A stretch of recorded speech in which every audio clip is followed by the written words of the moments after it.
Encuentro, enfoques y contrastes de ideas para la construcción de una ciudadanía informada, inclusiva, con justicia social y participación democrática. En Voz Alta. Hola, ¿qué tal? ¿Cómo están? Muy buenas noches. Bienvenidos a este primer programa del año En Voz Alta. Y bueno, saludándolos siempre con gusto, deseándoles un gran año 2024. Y como saben, bueno, pues es un año electoral. En este programa pues hacemos siempre, por la composición también de los conductores, pues normalmente un análisis de los temas políticos nacionales. Son elecciones muy concurridas a nivel nacional, pero lo interesante y, digamos, el tema que quisiéramos abordar en este programa es que no solamente son las elecciones más concurridas en el país en términos de que se elige presidente de la República, presidenta de la República, gubernaturas, 9 gubernaturas, se renueva toda la Cámara Alta, la Cámara Baja, 31 legislaturas en todo el país, por supuesto alcaldías, prácticamente cerca de 1,800 alcaldías. Pero ¿qué creen? También es una de las elecciones más concurridas en la historia del mundo. Es un fenómeno que se prevé no vuelva a suceder hasta dentro de unos 20 años, donde 49% de la población de este planeta irá a las urnas en este 2024. Y donde no solamente México, con la relevancia que evidentemente tiene para nosotros como habitantes de este país, sino ahí le va los países para entender la relevancia también de lo que se renueva. Estados Unidos, Venezuela, Taiwán, en la lógica de la complejidad de esta relación con China y a la vez de China con el mundo, con Estados Unidos, Rusia, El Salvador, ¿no? Que también es un referente importante por lo que está pasando allá, sobre todo en temas de políticas de seguridad, económicas, con la opción en su momento del Bitcoin. Panamá, que tiene también un elemento muy importante. Rusia, creo que no lo había comentado, Rusia, que es todo un factor hoy en términos del mundo entero, dado el conflicto que se tiene con Ucrania, y que recientemente también se plantea la posibilidad de que Gran Bretaña vaya a elecciones anticipadas conforme lo prevé su régimen parlamentario. Entonces, pues es un año ocupado para la mitad del planeta en decidir quién va a liderar. Uno más, se renueva todo el Parlamento Europeo, que tampoco es cosa menor. Y bueno, María, pues vamos a estar ocupados aquí y ocupados en todo el mundo y con el impacto que puede tener también para nuestro país. Sin lugar a dudas, pues me da mucho gusto estar aquí en este inicio de año 2024, un año pues muy movido, como bien lo comentas, Artur,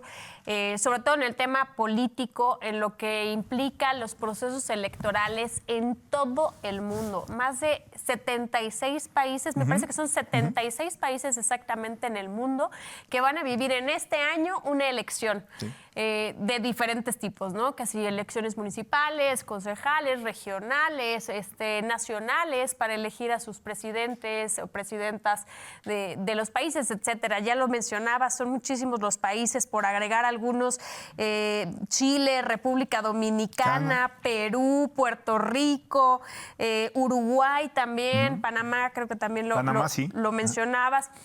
La verdad es que es muy interesante, ¿no? Al final del día, ver este fenómeno en donde en este año, pues,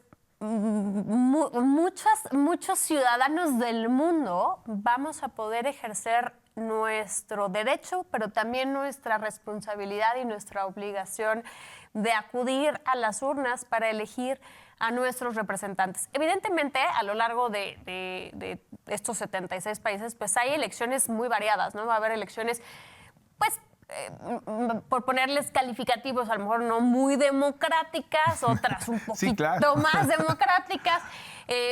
Pero al final de cuentas, mi primer comentario y mi primera reflexión de esto sería, es un año en el que el mensaje más poderoso es, hoy tenemos la posibilidad de elegir a las personas que van a decidir el futuro inmediato del mundo. En 76 países, decías tú, arriba del 46% Sí, de la 49% de la población de este planeta. 49, casi el 50% de la población del mundo va a ir a elegir a una persona o una mujer, a un hombre que lo va a representar. Y eso, al final de cuentas, pues, tiene un poder enorme, un alcance enorme. O sea, estamos hablando de que el 50% de la población vamos a ir a tomar esta decisión y vamos a elegir a quienes van a tomar las decisiones del futuro inmediato del mundo. Sí, sí, María, así es. Y digo, todas las regiones tienen su relevancia en un contexto tan globalizado. Claro, algunas impactan más o menos a nuestro país. O está pensando en los países africanos que también tienen elecciones, me viene a la mente Senegal. En Irán, entiendo, también hay un proceso electoral. Como tú bien dijiste, María, ¿no? Hay países donde hay una democracia muy consolidada y hay países donde evidentemente hay alguna... gobiernos con mayor autoritarismo, ¿no? Ahorita me viene el tema de Rusia, que pues Vladimir Putin ha gobernado desde una posición u otra desde el 2000 y acaban de pasar una reforma para que precisamente él pueda reelegirse con el control que tiene, con la hegemonía que ejerce justamente hoy inclusive en Europa, o la amenaza que es para los europeos inclusive, ¿no? Que además parece todo indicar que es mero trámite, sí, es trámite, ¿no? exactamente. Que todo parece indicar que por lo menos tiene asegurado su mandato hasta el 2030, leía yo. Sí, pues así humildemente. Híjole. No, sí, por eso son de las que pueden ser un tanto cuanto de trámite. Están las controvertidas como Taiwán, porque además Sí. Estados Unidos por primera vez se ha involucrado de alguna forma en esto que pone esta tensión entre los chinos y los norteamericanos, pues una vez más al rojo vivo ahora también por estos temas políticos, y que ha tenido un impacto en México y que le llamamos en la parte económica el nearshoring, ¿no? Que entre más se tensa la relación entre Estados Unidos y China, pues más se ocupa por ambas partes el territorio mexicano como un centro, podríamos decirlo así, de producción, ¿no? Pero para no irme yo como hilo de media, María, te voy a hacer una pregunta que me parece que puede ser evidente, pero prefiero que tú lo valores y en su caso lo desarrolles. ¿Cuál es la elección fuera de México que crees tú que tiene la relevancia más importante para nuestra vida diaria en términos económicos, políticos, etcétera, ¿no?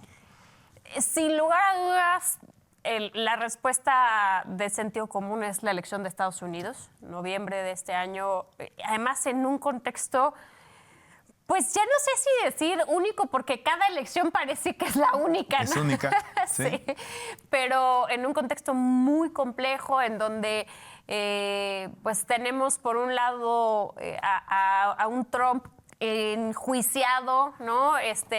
Hoy todavía sin la certeza real de que vaya a poder ser candidato. Me parece que la semana pasada, hace unos días, se determinó que la Suprema Corte de Justicia será quien determine si efectivamente puede o no puede ser candidato después de que 2 estados lo vetaron, por así llamarlo, prohibieron, digamos, su participación en la boleta en esos 2 estados después de el desafortunado acontecimiento del 6 de enero en el Capitolio, donde hubo pues muestras de agresión, ¿no? Fuerte.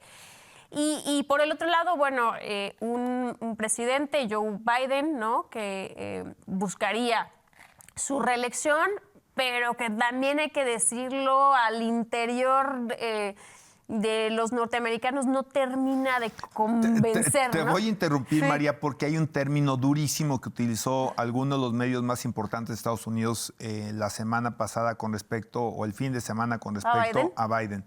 Viejo e impopular. Híjole, qué duro. Esa fue la descripción.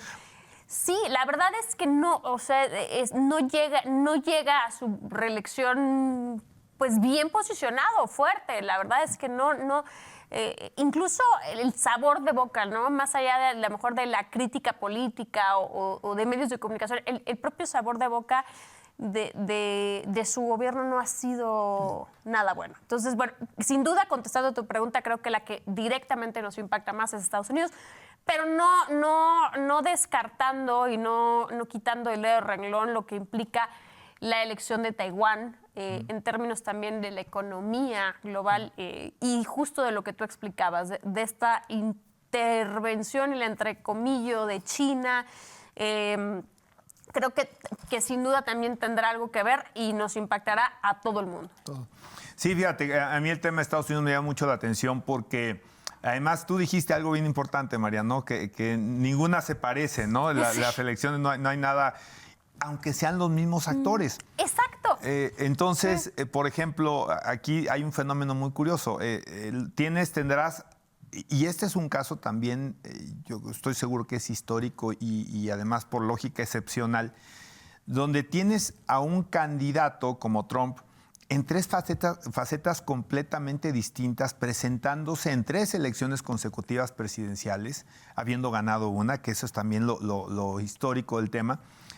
En la primera se presenta como el outsider, ¿no? Como el magnate polémico, una figura pública, no solamente, más bien no política, sino al margen del tema empresarial, pues también del tema de la televisión, ¿no? Porque tenía su programa donde expulsaban, ¿no? a los que se equivocaban en estos temas empresariales o de negociación que tenía Trump. Se llamaba Estás despedido, así se llamaba el programa en Estados Unidos. Y se presenta como este outsider con una serie de situaciones que parecían no apuntar a que se le diera esa seriedad. Y fue ganando donde nadie se lo esperaba, primero en la interna o en las primarias del Partido Republicano. Y luego sorpresivamente le gana en el colegio electoral a Hillary Clinton, a pesar de que la mayoría de los votos los tuvo Hillary Clinton por 2 millones de votos, algo que en México quizá no entendemos porque no tenemos un colegio electoral, pero quien gana el voto popular es Hillary Clinton y quien gana la elección en términos de colegio electoral y que lo hace presidente, pues es Trump, ¿no? Luego viene una segunda donde trata de reelegirse como presidente y entonces pues ya la gente conocía al gobernante, sí, ¿no? Claro. ¿No? Su forma de hacer política, su forma de tratar con otras naciones, que es tan importante en Estados Unidos, todo las tema relaciones exteriores. Sí, claro. la política exterior, ¿no? Entonces ya lo conocías. Y luego tienes pues ahora a la combinación, a la mezcla de que ya sabes lo peor del señor y lo mejor y lo buleador. Y además que anda espantando a todo el mundo con el petate del muerto. Por ejemplo, ayer declaraba Trump que en 12 meses vendrá una gran crisis económica para el mundo y para Estados Unidos, ¿no? Sí, es que incentiva, su discurso es de incentivar el odio, pero de infundir miedo. ¿No? Miedo, sí. Y entonces, en este caso, también lo que señalas tú, ¿no? Va a poder participar o no, eso es parte también de la incertidumbre, pero ¿tú cómo visualizarías, María, a ver, las encuestas hoy, con todos los asegúnes que luego tienen las famosas encuestas? Sí, que lo hemos comentado en varios programas. Y ya está en Estados Unidos, inclusive, ¿no? Pero dicen que si él puede presentarse a la elección, aparentemente ganaría hoy porque los estados, los swing states, los estados columpio, estarían principalmente apuntando a una victoria de Trump. ¿Tú cómo visualizas, María, un segundo mandato de Trump y la relación con México y la relación, pues, con el gobierno que ven? Bueno, y con el mundo, claro. Mundo. Me voy un poquito hacia atrás para construir mi respuesta. Mira, algo que yo veo en este fenómeno de que el 2024 es un año electoral en el mundo entero es que veo mucha radicalización, a lo mejor a diferencia de otros años de procesos electorales en el mundo. Aquí hoy veo que estos procesos electorales son blanco o negro. O sea, no hay medias tintas, no hay puntos de centro. Hay una radicalización profunda en todos. Prácticamente si le haces un zoom a cada país, cada uno de estos países de los 76 que van a tener una elección, prácticamente todos están radicalizados de polo a polo. Y eso me parece que es un aspecto, un fenómeno muy delicado a nivel mundial, si lo queremos hablar, porque además habla de que lamentablemente instituciones que fueron forjadas en su momento, como las Naciones Unidas, estas organizaciones internacionales que de alguna forma, por mencionar solo una, pero podremos mencionar muchas, que de alguna manera generaban colaboración, coordinación y un ambiente geopolítico sano en el mundo, hoy están absolutamente rebasadas. Y eso mismo ha hecho que los países se radicalicen mucho más. Y me parece que el resultado de estas elecciones a nivel general en el mundo pues van a marcar un antes y un después en lo que estas instituciones internacionales puedan seguir existiendo, o los efectos que pueden existir, pero realmente la relevancia a nivel mundial que puedan seguir teniendo. Eso por un lado. Y hablando particularmente de Estados Unidos, a mí me parece que, digo, como siempre hemos dicho, nadie tiene una bola de cristal, pero si Trump fuera candidato y si le permitieran participar en la elección, las encuestas hoy efectivamente le señalan como el posible ganador. Y en ese sentido a mí me parece que, no creo que tengamos algo muy sorpresivo. Yo no espero algo que diga al menos yo, ya lo conoces, sí, ¿no? que diga yo, ni va a suceder un milagro, es decir, ni se va a volver otra persona, ni va a cambiar. Al contrario, pienso que va a radicalizarse aún más el discurso, su toma de decisiones, su corte de gobierno. Se habla mucho del Trump vengativo. Sí. También los medios lo mencionan así, María. Sí, así lo creo yo, así lo veo. Lo veo incluso con este resentimiento, este rencor, a lo mejor también, pues esta espinita clavada de la no reelección, de haber sido el primer presidente, de no reelegirse, ¿no? Además, hay que decirlo, un hombre con el ego que él tiene, pues el no haberse reelegido, seguro lo tiene clavado en el ego. Y todo Está eso... en la galería de los muy pocos que no se han reelecto. Sí, claro, sí. Entonces, al final del día, creo que todo eso radicalizaría muchísimo más su postura de gobierno. Sí, ese es como lo están ahorita planteando, ¿no? El personaje que tiene una serie de afrentas, y afrentas no solamente, y de nueva cuenta, afrentas no solamente en lo interno, ¿no? Sino con muchos países del mundo que también como líder, que yo digo desafortunadamente lo es por el tipo de liderazgo que se ejerce, pero que a final de cuentas pues lo dieron por muerto y pues no, o sea, nadie pensaba que pudiera presentarse de nueva cuenta las boletas, porque, insisto, no es un tema que sea común, ¿no? ¿Cómo dice este dicho que en política nadie está muerto? O hay gente que dice que hasta los muertos, ¿no? Porque si los haces votar. Pero aquí el tema también es que tú mencionaste algo bien importante, María, y creo que tiene que ver con este tipo de liderazgos como Trump, como Putin, como el líder norcoreano, y como muchos otros, donde tienes una serie de organismos internacionales muy debilitados, que antes podían contener una serie de conflictos o podrían ser quienes de alguna forma al fallar una resolución por mayoría de las naciones que le integran, en este caso la ONU, pues podrían prevenir que ciertos conflictos se ahondaran más o que se retractaran ciertos ataques o ciertos agravios. Y hoy lo vemos que ya no. Pero es que vámonos a la raíz de esto. Al final del día, esto de lo que nos habla es que esta radicalización de la que hablamos, ¿no? Estos polos tan opuestos que vemos en los 76 países o en la mayoría de los países que van a ir a una elección, han agotado, digamos, la vía diplomática, el diálogo y se ha optado por el uso de la fuerza, por la demostración de poder, y creo que eso es efectivamente lo que tiene tan debilitados a estos canales o instrumentos de mediación pacífica internacional. Sí, y creo que tiene mucho que ver la personalidad de los líderes, ¿no? Yo me acuerdo en algunos libros de relaciones internacionales siempre se hablaba mucho del rol de la personalidad del liderazgo, ¿no? Y entonces, pues cuando tienes este tipo digamos, de personajes radicalizados, pues pasan por encima absolutamente de todo. El mismo Trump retiró apoyos económicos, inclusive a la misma ONU,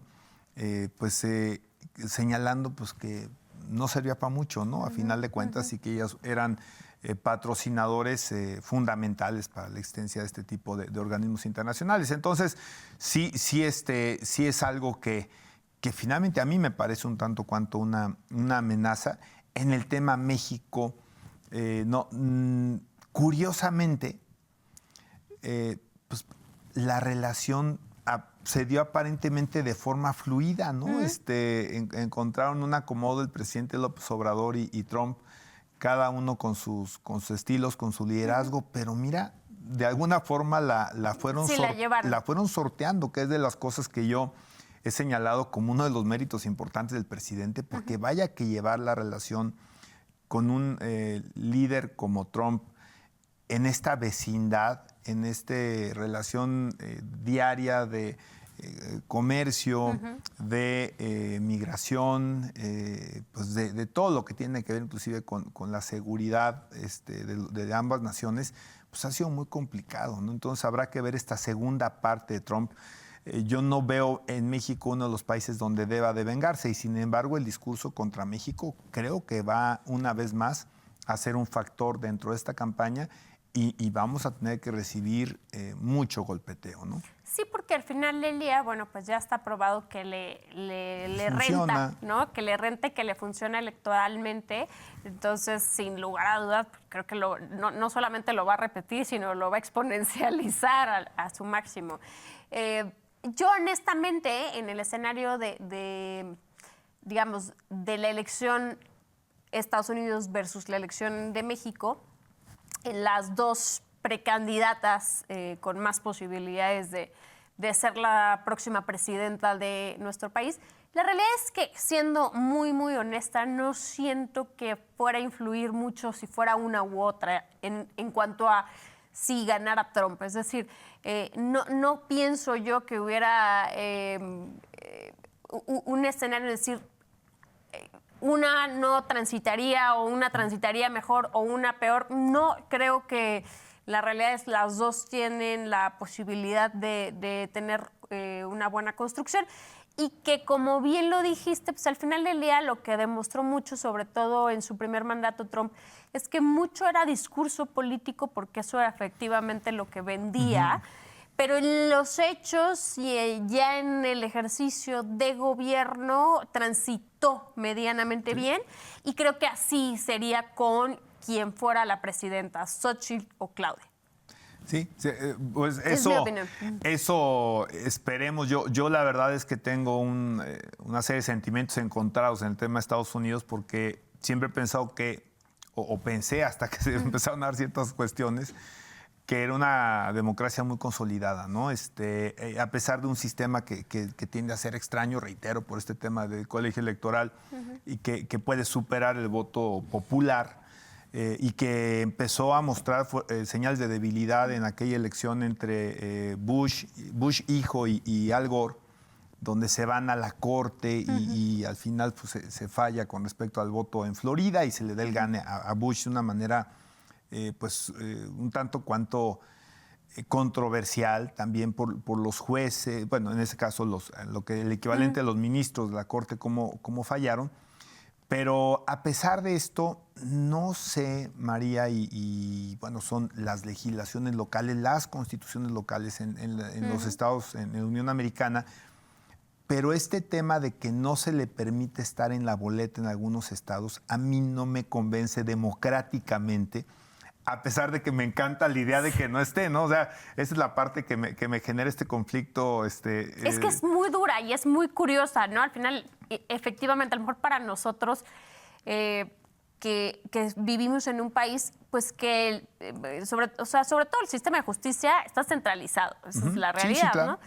Está meramente como otras cosas, pero la justicia en México está centralizada. Entonces, para nosotros es inimaginable pensar que, por decir algo, Querétaro podría resolver con su propio poder judicial que X persona no puede presentarse a una elección. Para el auditorio decirles que las razones por las cuales dos estados, que me pareció que fue Colorado y... No recuerdo el segundo estado, ahorita a ver si se los podemos aclarar. Las razones fue que estos dos estados consideran que una persona que incentiva o es parte de como la insurrección, el asalto al Capitolio. El asalto al Capitolio, como pues se considera lo fue Trump, no puede ser candidato a la presidencia del país. Y por eso determinan, pero digamos que el Poder Judicial del Estado determina que en ese estado él no puede presentarse a la elección. Cosa que es muy extraña, porque entonces imagínate, suponiendo que fuera, ¿no? Que sí fuera candidato, pero que se respetara la resolución de estos dos estados. O sea, que no lo absorbiera la Corte, la Suprema Corte, y que se respetara. Entonces, en esos estados no habría candidato del Partido Republicano. Es muy extraño para nosotros entenderlo, pero es curioso, ¿no?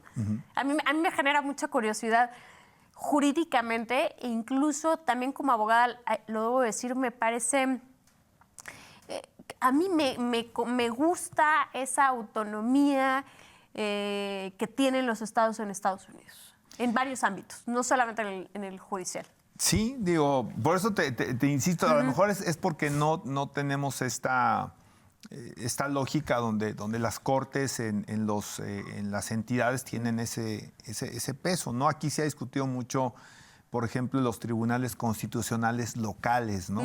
Y bueno, pues a lo mejor en esa circunstancia me parece que Veracruz era uno de los que tenía un avance importante en esa materia, pero la verdad es que sí, efectivamente, para nosotros es muy complicado entender cómo se procesaría esto, no aparece en la boleta, pero lo que me parecería claro es que habría una desventaja, y esto lo estoy suponiendo, donde los votos al colegio electoral de esos estados pues, automáticamente están perdidos o déjame decirlo, están ganados por los demócratas y por Biden. Es como cuando no llegas a jugar el partido, ¿no? Pues ya perdiste por default o ganaste por default. Exactamente. Entonces, entender si esto implica que en estos dos estados, de no revertirse de alguna forma en alguna instancia que pudiera haber jurídica esta decisión, pues de alguna forma se entendiera que los votos ya son asignados pues al único que se presenta, al que gana por default, o si quedan en cero los dos,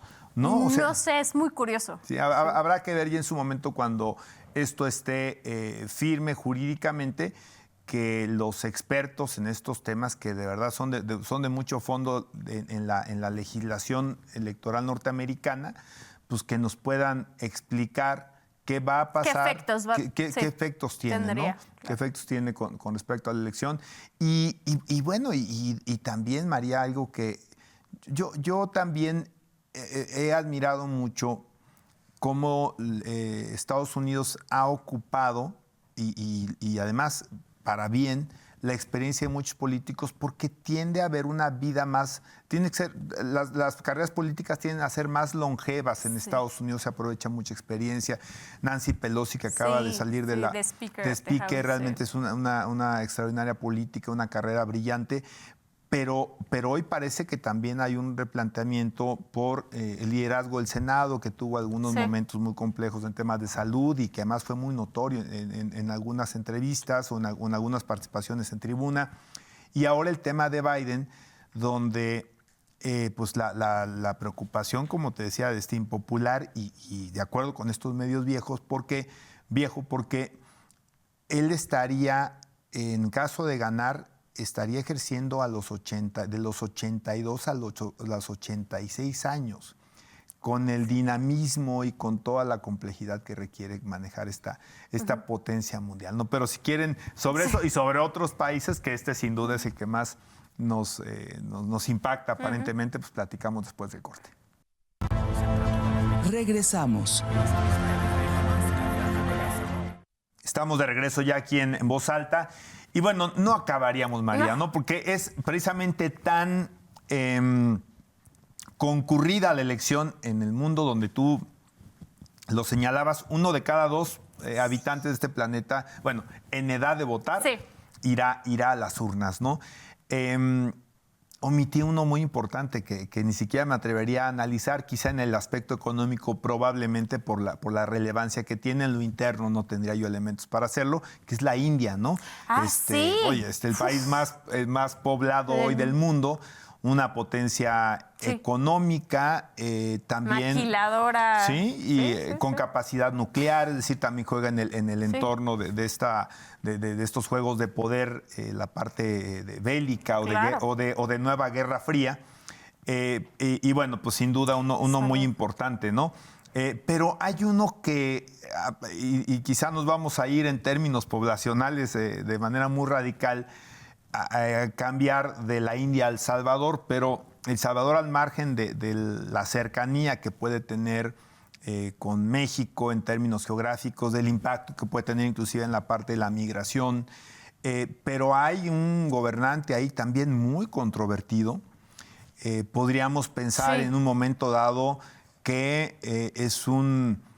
voy a tratar de definirlo, María, como un autoritarismo aceptado por la efectividad aparente de sus políticas en materia de seguridad y que ha puesto al mundo, y yo creo que mucho, sobre todo en Latinoamérica, pues a pensar si esa es la vía. No sé cómo veas tú esta elección, donde, bueno, pues yo también creo que podría ser de trámite por efectos de la popularidad que tiene este gobernante, ¿no? Sí, creo que es una elección de trámite, ¿no? Es curioso y polémico e incluso como a veces resulta difícil de entender desde nuestra óptica, obviamente, ¿no?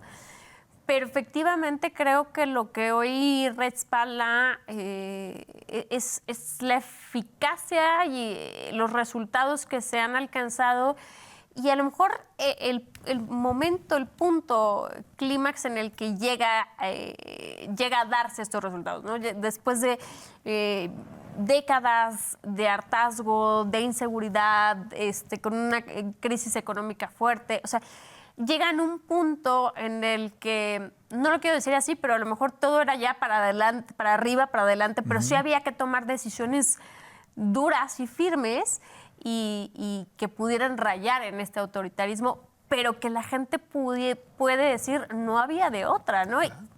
Y mientras se perciban y se sientan mejor, pues les va a funcionar, es lo que les funcione. Sí, ahí sí es sin duda uno de los líderes, Bukele, a pesar de ser un país muy pequeño, pues sin duda de los más... Y ha hecho ruido, ¿no? Muchísimo ruido. Creo que ha sido 2 temas bien importantes. El tema de sus políticas en cuestiones económicas, tanto con el tema del dólar como de los bitcoins, ¿no? Y pues en particular las políticas de seguridad. Y como tú dices, María, pues yo creo que hay un punto donde el ciudadano se pregunta o acepta inclusive, ya no solamente se pregunta, decir, bueno, como sea, pero que lo solucionen. Y ahí lo que hay que tratar de... Yo tengo 2 versiones de gente salvadoreña con respecto a las políticas de Bukele, ¿no? Pero creo que lo que está poco a discusión es la efectividad y el pasar de los dichos a los hechos en algo que yo creo que todo gobernante dice en materia de seguridad, ¿no? Si yo estuviera, a todos los meto al bote y a todos me los ajusticio, ¿no?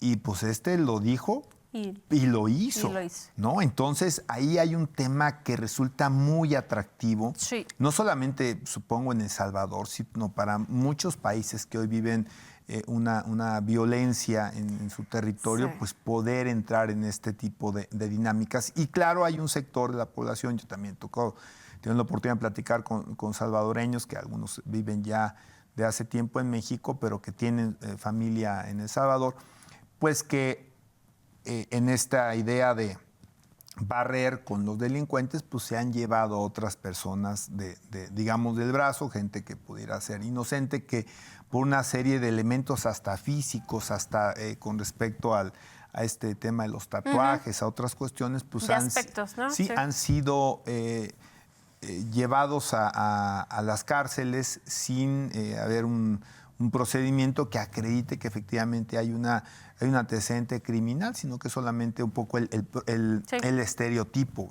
físico, el prototipo físico, no sé cuál sea realmente la palabra, y que esto ha generado pues, una serie de injusticias, pero el resultado es pues, que en tema de delitos ha apaciguado completamente a Salvador. Claro. Sí, al final de que cuentas este tipo de gobiernos de pronto nos hacen pensar o cuestionarnos todos estos avances progresistas en materia de derechos humanos, ¿no?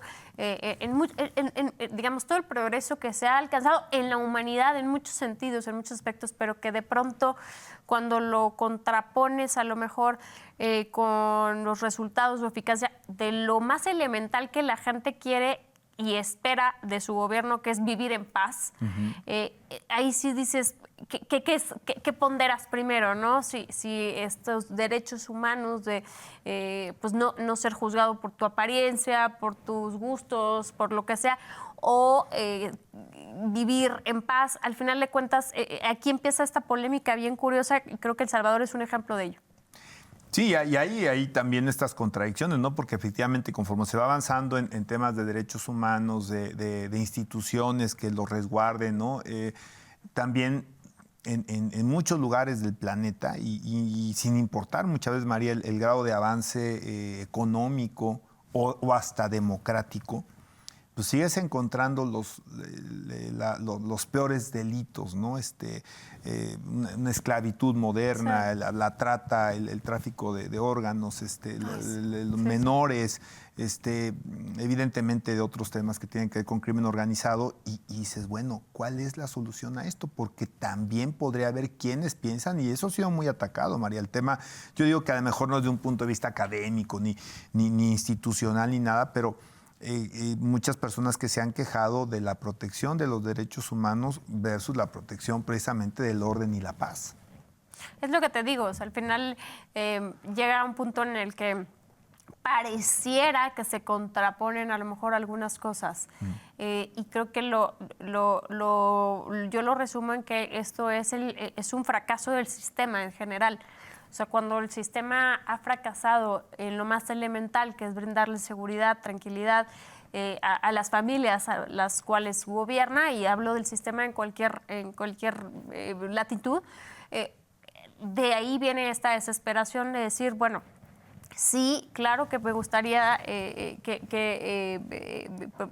esta parte del discurso progresista, de derechos humanos, pero lo más elemental me urge más, ¿no? Requiero más eso. Entonces, pues así como El Salvador también lo vemos en otros países, ¿no? Bueno, México no es la excepción también. Entonces, al final, entre otras cosas, creo que es de lo que vamos a ver. Y creo que además es un elemento característico de la elección de este año en el mundo. Al final, creo que la decisión de este casi 50% de la población del mundo va a pasar mucho por quien dé resultados o quien pueda dar resultados. Digamos que creo la decisión va a estar más inclinada hacia el pragmatismo, menos contenido a lo mejor ideológico, claro. Más resultados. Sí. Y bueno, pues ya dijimos, ¿no? India, Irán, Panamá, Estados Unidos, Rusia, Venezuela, ¿no? Sí. Que bueno, no acabaríamos el programa, necesitaríamos varios. Pero bueno, México, María, ¿no? Al final de cuentas estamos en un año electoral en México.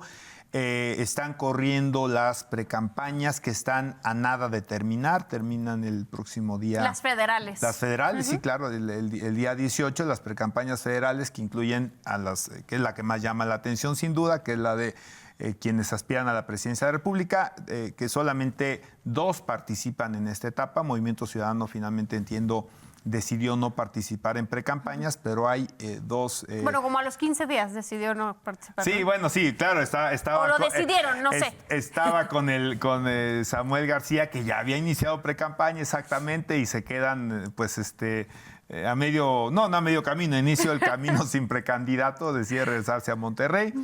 Bueno, a Nuevo León, siempre, ¿no? pero sí, que siempre dijo mi señora que no. Y vámonos de retache, ¿no? Pero... Pues, ¿cómo las has visto, María? Están a punto de terminar. ¿Movieron la aguja? ¿No movieron la aguja?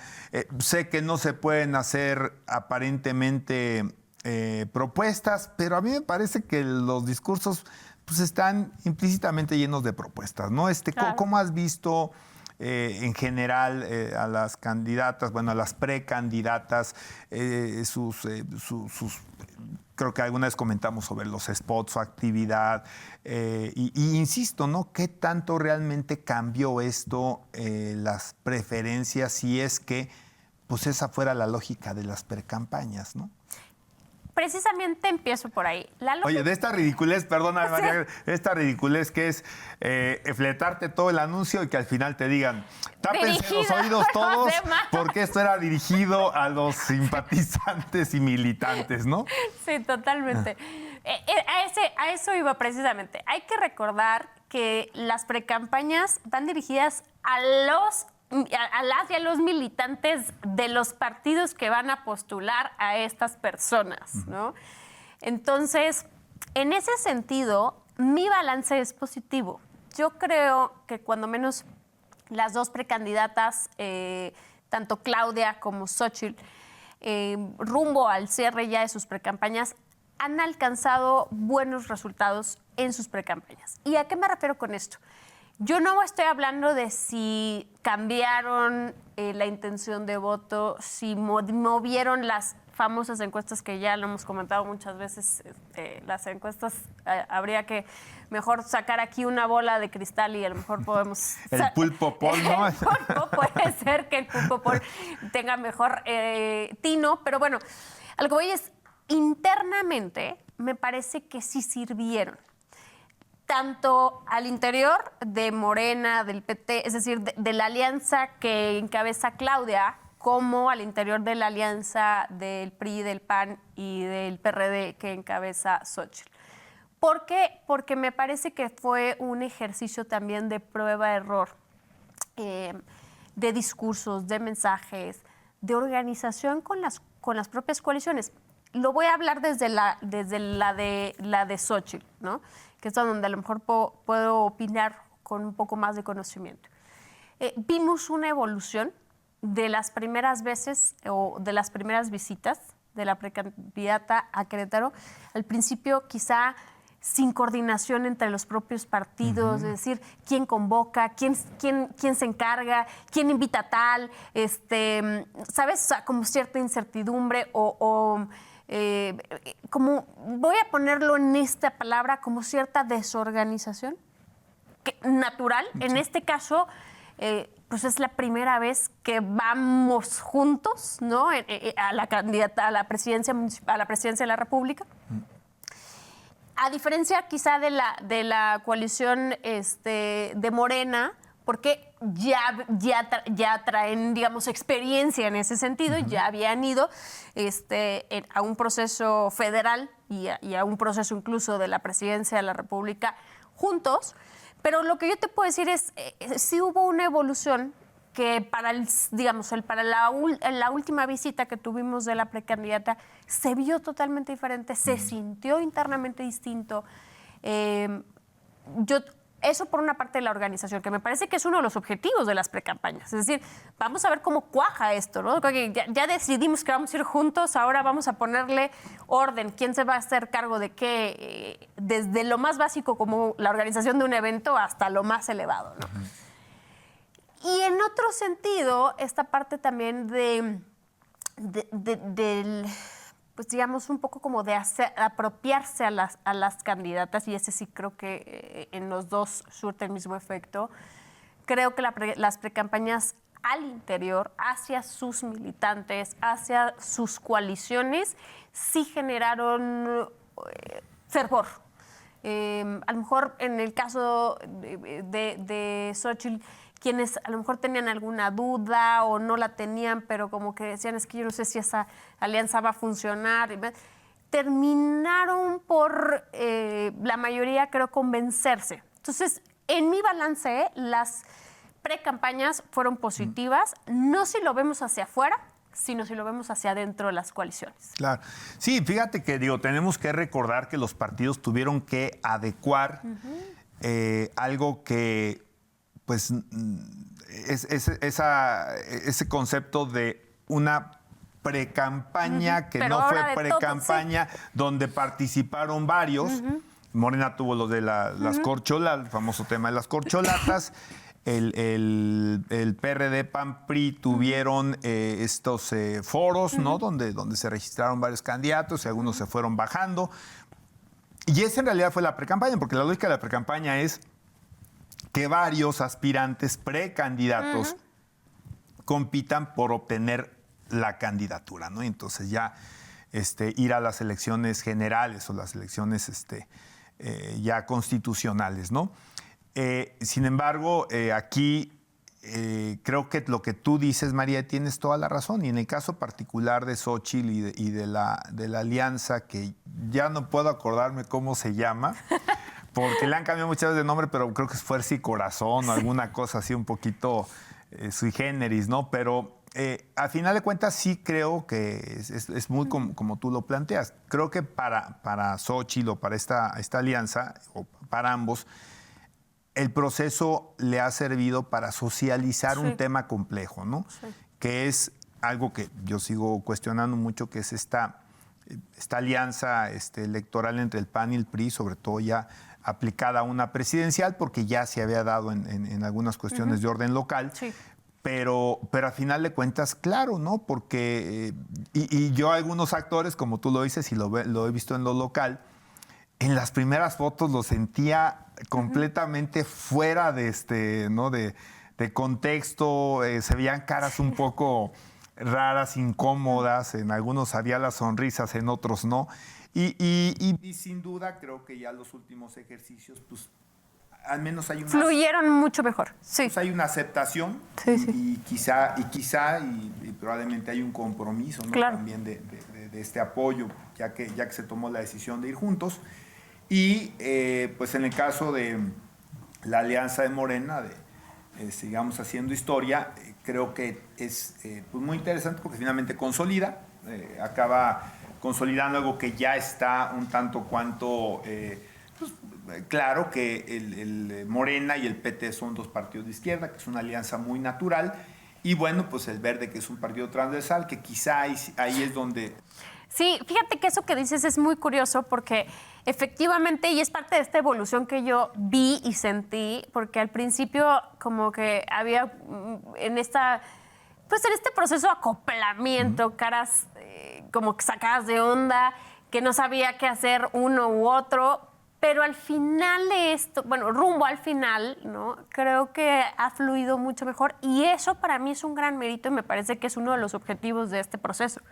Sí, y para ella también, porque finalmente, al menos así se ha vendido. Yo siempre estaba un poquito en desacuerdo, pero pues ella dice que no es de ningún partido, ¿no? En realidad ella le debe su carrera política pues, a un solo partido, ¿no? O sea, ella le debe su carrera política al PAN y ha ocupado cargos de elección, un par pues, en el PAN. Creo que uno en el PRD, inclusive creo que ya entra pluri por el PRD al Senado, ¿no? En esas combinaciones, esos préstamos que se hacen de candidatas, candidatos. Pero sí, creo que eso es totalmente cierto, María, que esta precampaña ha podido generar cohesión. Sí, cohesión. Te diría una cosa y sin que sea una aceptación, ¿no? Inclusive aceptación, oye, es con la que vamos a jugar, ¿no? Y es la que nos va a generar probablemente también algunos votos necesarios para para llegar a espacios también que de todo lo que se juega, porque también hay listas nacionales, hay pluris, y que tienen que ver pues, mucho seguramente con la inercia que siga la candidata con la coalición, ¿no? Y creo que ha demostrado también, María, la relevancia, y probablemente para ambas coaliciones, la relevancia de las estructuras, ¿no? Porque se le ha pues criticado mucho a Xóchitl, por ejemplo, de que no se deslinde de los partidos. Pero si se deslinde de los partidos, no, pues claro, se queda políticamente desnuda, ¿no? O sea, si no tendría un apoyo, digamos, de estructura. Y bueno, y reitero, creo que en el caso de la alianza de Sigamos Haciendo Historia, pues está clara la unión de las izquierdas, está la transversalidad de los planteamientos del Verde, que son básicamente temas de medio ambiente. Y bueno, pues también ahí finalmente va haciéndose la presentación. Yo creo que ambas han subido sin duda en posicionamiento general. Y pues ese será el provecho. Y luego viene esta cuestión también que nos vuelve a bajar un poco esta inercia, que es las intercampañas, ¿no? Estas cosas que no entendemos. Ojalá, insisto, que haya una reforma electoral para que muchas de estas cosas cambien, porque no tienen lógica para nosotros como electores, ni como gente que nos gusta el análisis o que nos gusta la grilla en general, María. Pues ya nos llegó la hora hablando de tiempos y de política. En el mundo y en México. Y en México, entonces, pues aprovechamos para despedirnos. Los esperamos el próximo jueves aquí en su programa En Voz Alta. Muchas gracias, María. Gracias. Y feliz año a todos.